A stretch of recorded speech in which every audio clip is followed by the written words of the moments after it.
I gave him the best years of my life. It's like, isn't that a phrase that like strikes fear and like sadness into the heart of every woman? When I hear that phrase, I think of like the 1950s housewife. She raised four kids.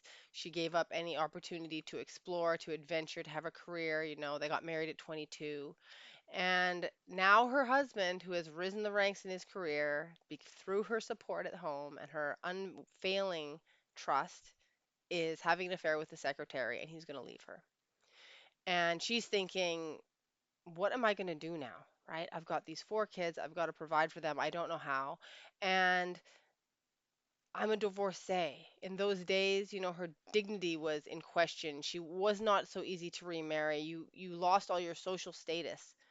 And it was just such a burn and such a slap in the face because she did all the right things. She looked beautiful. The house was beautiful. She took care of the children. She loved her husband, and she gets discarded at this moment when it could have been her time. She could have enjoyed the fruits of her labor because she had raised these kids up to be, 18 years old.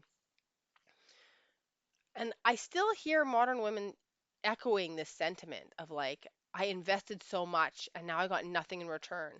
But their circumstances are quite different. And that's what I want to talk about today. I want to talk about mom burnout. I want to talk about modern expectations. And I want to talk about how we choose our relationships at the point of crisis. My name is Shiloh Miner, and I'm a love coach for married women. I help women who are already married get the love, support, passion, connection, harmony they need from their relationship instead of getting divorced and trying it again with someone new. And that's because, as one half of the relationship, as women, we have an immense power to create the kind of relationship we want if we have the skills and awareness and support to do so. Now, I realize that not all relationships can or should be transformed. It might not be possible. It's not always in the cards. But today I'm going to talk about that type of relationship that kind of straddles the fence. Like, it's not an emotionally abusive relationship. It's not physically or financially abusive.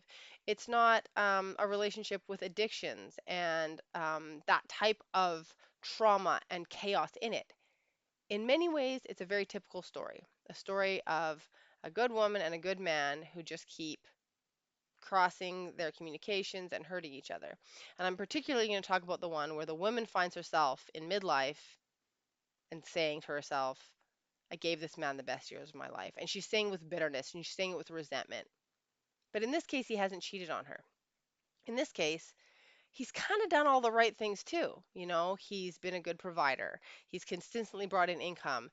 When they met, she really wanted to be home and take care of children. He said, yes, that's what I want too. I want my children to have their mom with them at home, and I'm going to work hard. I'm going to make sure that's possible for us. And, she thought, oh, this is perfect. This is what I've always dreamed of. I want to be a mother. I love children. And so they start off their lives this way in a very traditional format where she takes care of the children and he goes out and makes the money to make that possible. And maybe she works part-time a little bit, but she sacrifices her ability to have a very lucrative career starting young because she trusts him. She trusts him to take care of them. She knows they're going to be together forever, and she thinks this is going to be great. But over the years, he starts doing things that break her heart. He doesn't even realize that it's breaking her heart, but it could be something small like coming home and saying, why are there so many dishes in the sink? Like, what did you do today? And she's crushed because she's exhausted. She's got babies. She feels totally overwhelmed. She's already judging herself. She's already wishing that she could be this Martha Stewart while also being this beautiful parent. And then he pokes her right where it hurts and says, "How come there's still dishes in the sink?" Or he, you know, doesn't take her on dates anymore. He pursued her so hard at the beginning. She's this beautiful woman and she gets this wonderful attention from him. He takes her on dates, he initiates, he plans it all. And then they get married and he doesn't take her on dates anymore. He says they're too busy. He says they don't have enough money. And she feels ignored and put on the shelf. And then they have another kid and she's exhausted. And she begins to drain from the inside out. She begins to feel unattractive because she's so tired. She feels numb. Like, how do I have emotions about anything when all I am is tired? I feel like I'm just this slave who cooks and cleans and wipes bums and does it on repeat for days and days. What happened to that girl who was so vibrant, played sports and went dancing and traveled and had cool ideas? I just want someone to pick me up and hold me and say, "You're doing a good job. It's going to be okay. I love you. You're still wonderful." But does her husband do that? No, he has no idea. He has no idea that she is desperate for his emotional support. She's hanging on the edge here, and he just kind of pushes her off and says, "Why is everything still in a pile on the couch? Nobody can even sit in here. It's so loud in here. Why can't you get the kids to behave themselves? Why don't you ever follow through? You don't have any discipline." He just keeps picking at her. He just keeps picking at her, at the mother. And when I work with male clients, I tell them, like, you need to validate the mothers in your life. You need to hardcore validate them every single day. Never, never get a mom where she hurts and question something about how she mothers or how she takes care of those children. Those wounds will never be forgotten. They're the hardest. But he doesn't know. He doesn't have those skills. And he wasn't raised in a healthy home where he saw his mother celebrated and appreciated, acknowledged. So he thinks, "I'm providing, I'm protecting. That's all there is. We're married. This is what we're doing." She says, "I'm so tired. I don't know what to do anymore. I'm sad. I'm angry." And he's like, takes it personally. "What do you mean? This is what you wanted. You've got the house, you've got the kids, you've got the car.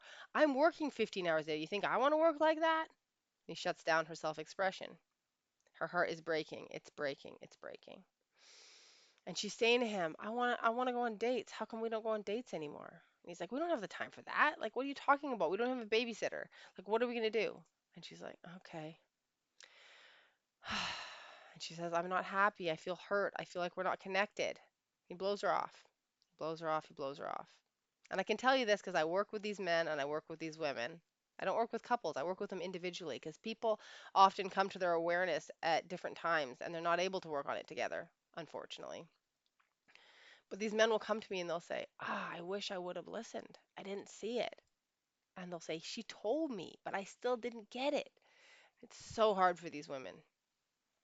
And so these women come up to midlife, and when their youngest is old enough to manage themselves, maybe 6 or 7, and they look at their husband and they're like, "This man is an asshole. He's always been mean to me. He's always judged me."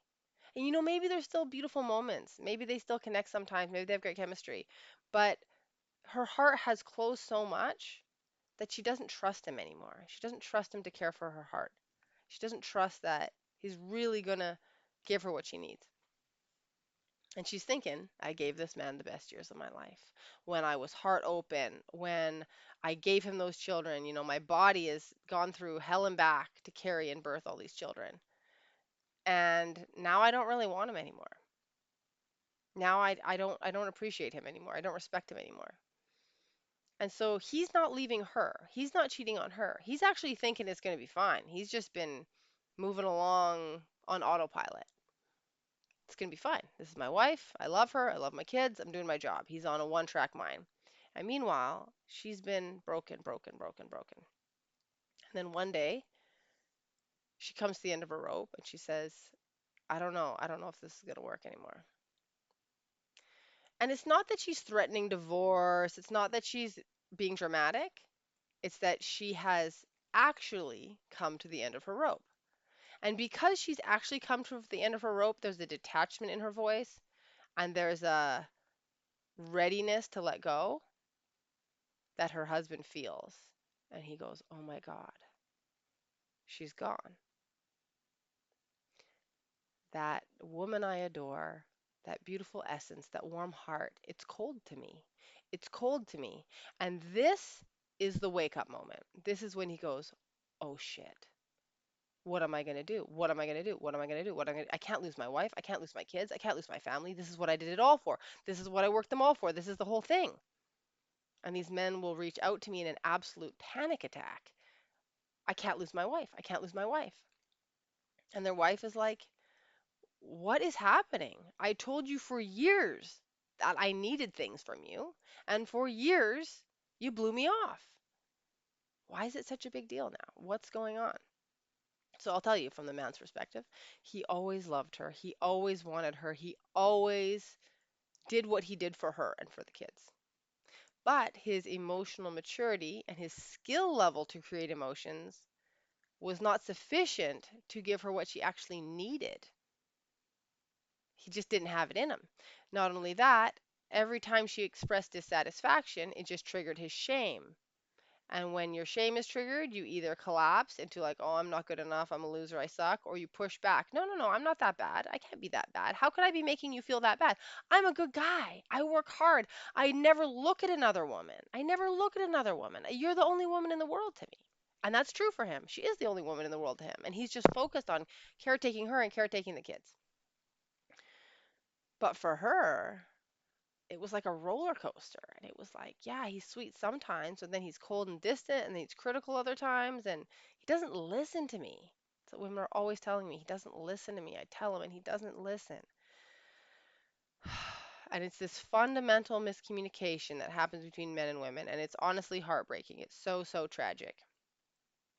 So today, I'm talking to the women because most of my clients are women. And then the men who so want their families and care so much about flourishing, they reach out too because they can see that I understand what their wives are talking about and they want me to interpret it to them.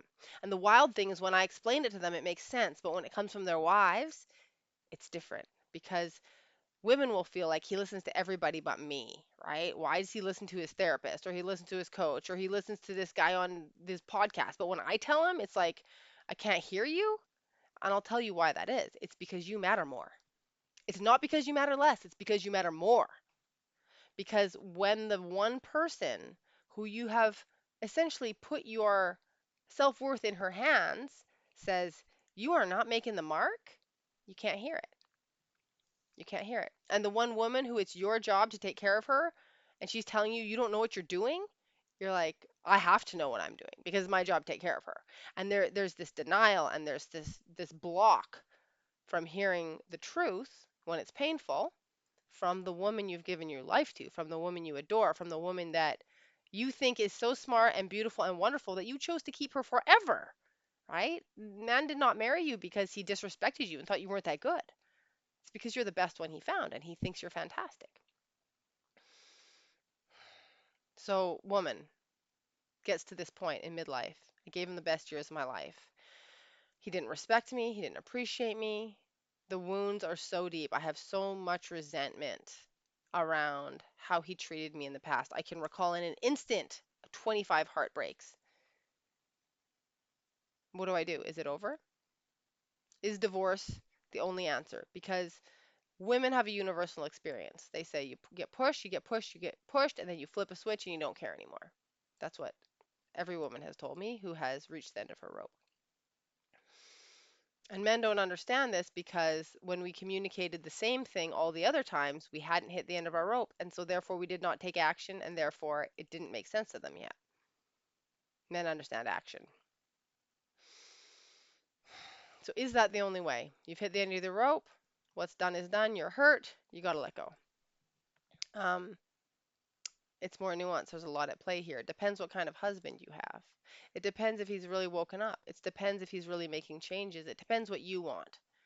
So it's not just about how you feel about your relationship, it's about what you want for the future. We make the mistake of choosing our future based on our past. Well, I don't want what happened for the last 15 years, 10 years. That was emotionally exhausting. I cannot do that for the rest of my life. Sure, you can't. You shouldn't. That is emotionally exhausting. It is too much. But what if you chose your future based on your vision for your future? What if you actually didn't want to get divorced? Like maybe you're looking at it and you're like, I feel like I have to get divorced because I'm kind of sick of this person and there's so much hurt. There's so much hurt associated with him and I feel like I have to. But I don't want to because I got all these kids with him. It sounds like a nightmare. Also, he is a good provider and it would be a lot of pressure on me to do that myself. So truly, I don't want a divorce. I just don't want to stay in something that feels like this. And I don't want to have to look this person in the eye every day because they've hurt me too much. But now he's hustling. Okay, what if you get the husband who's like, okay, I'm gonna make changes. Okay, I see it. I'm on it. I'm doing it. And you're like, is this for real? Like, what is happening? Who is this guy? He's going to therapy. He's listening to podcasts. He's working his butt off. He's helping around the house. He's apologizing. You're like, damn, is this for real? Is this for real? Can I trust this? Is he just doing this to get me back? Because when he had me, he didn't treat me like this. And it can set up a subconscious belief in women that like he will only treat me like this if he's hustling, if he's hunting. He'll never treat me like this if I'm his. And this has been validated for us because when he pursued us, he was also at his best. And there is an aspect where the honeymoon phase, the hunt, the fear of loss brings out the effort, right? It brings out our best selves sometimes if we choose it to. But it doesn't mean it's not real. It doesn't mean it's necessarily not real. It just might mean that this is a breakthrough. This is awakening. Men learn through crisis. Terrence Real writes an amazing book called I Don't Want to Talk About It, which is the best title for a book about men and their emotional health, right? I don't want to talk about it. Why are we talking about this? Shut it down. Let's not do this. And he has been working with men for decades, and he's point blank men learn in crisis. That's how they learn. And I have seen that validated in every single man I have ever encountered in every story about a man. Until the crisis hits, the awareness is not there. The crisis opens the eyes, and they have a breakthrough, they have a breakdown, and this is their moment of choice. So if you have a man who's in this, how do you know what to do? How do you know what to trust? How do you know if you can even get those feelings back? Because maybe they're just gone, right? That's what the world tells us. The feelings kind of come or they go. Maybe they're here, maybe they're gone. Maybe I got too much resentment, nothing I can do about it. Well, the really good news is none of that is true at all. That's not true at all. You get to choose. You can even choose how you want to feel. Now, you can't choose to have chemistry with someone you don't have chemistry with because that's a more biochemical, like vibey thing. I mean, you can do things to enhance it, but if you have no connection, you can't create it out of nothing. But the great thing about a husband is you did have incredible connection and chemistry with them at one point, so you wouldn't have been like elated to marry them.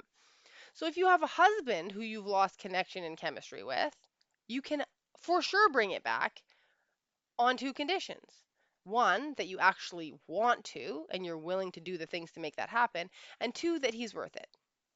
You have to be convinced that he's worth it. And every woman has a different calculation for that, and I can help you with that. I have free consultations. But you have to think, okay, this man is worth the effort because I want to be in love with him again. I don't just want to sign up for the past or some tepid future. I want to be passionately in love for the rest of my life, and I want it to be this man because he's a good man actually, or because he's the father of my kids, or because he's making big changes, or because I don't want to date again, or because I want that continuity in my life because I never had it as a child. I want to be grandparents together. I want to I want to keep our wealth together. Like everybody has different values and reasons and they're all valid reasons because a marriage is not just a romantic partnership. It's not dating. It's parenting and co-parenting together. It's creating wealth together. It's retiring together, it's interacting with extended family, it's dealing with stress and trauma together, right? It's the fundamental unit of society is the pair bond. So if you are a woman who's like, I want it, but I don't know how to let go of the resentment. Like, what do I actually do? There's a process around that.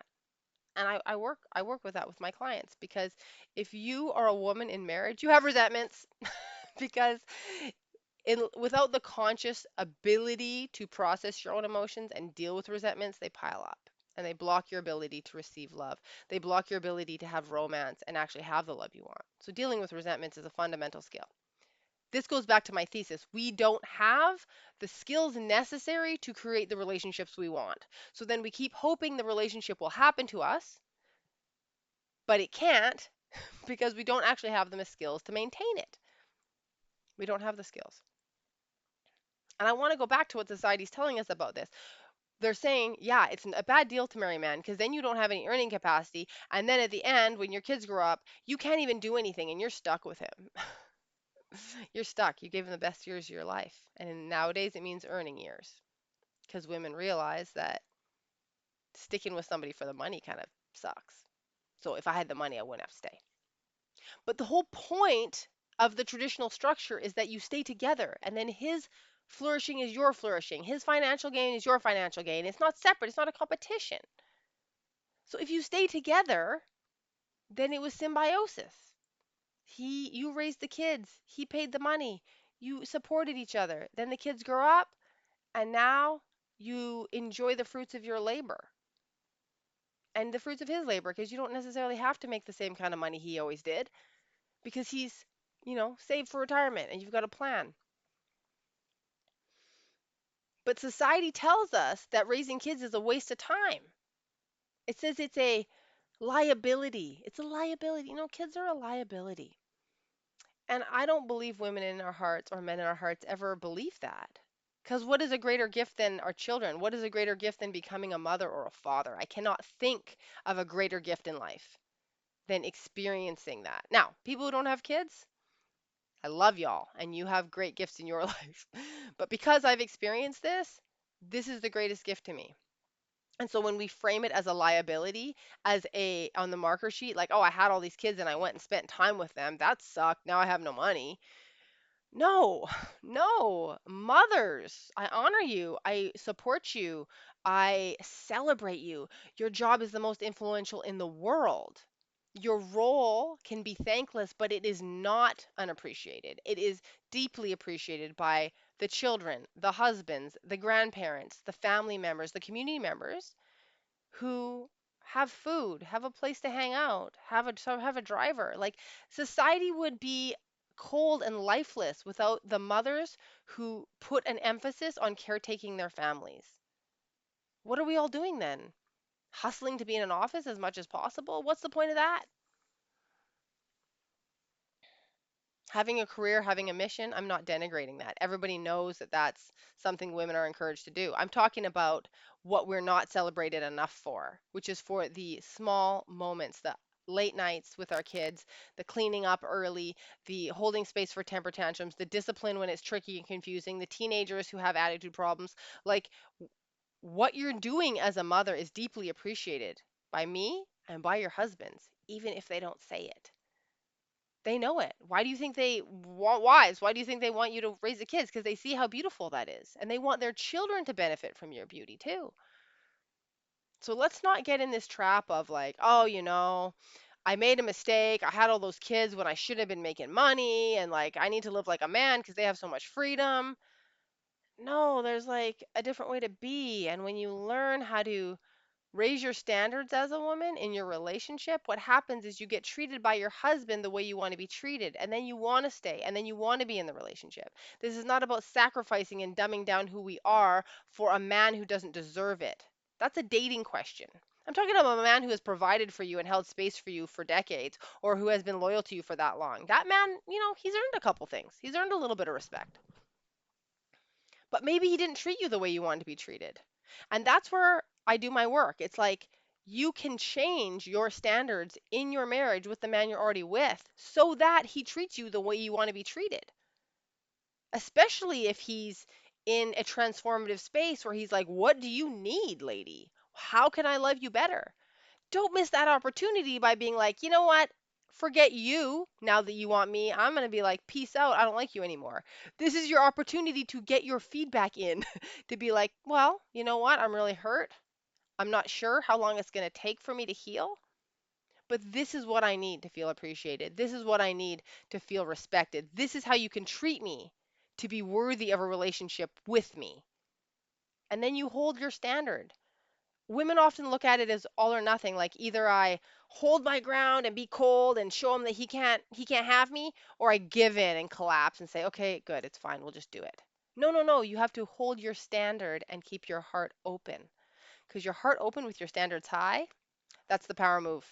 That's the power move for women. That's what I teach you how to do, so that you can have the real life love story with the man you already picked and you don't have to go out shopping.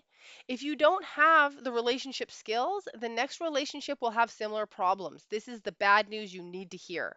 You need to upgrade your emotional skills with yourself, your relationship with yourself, but also your understanding of interpersonal dynamics between men and women in long term relationships.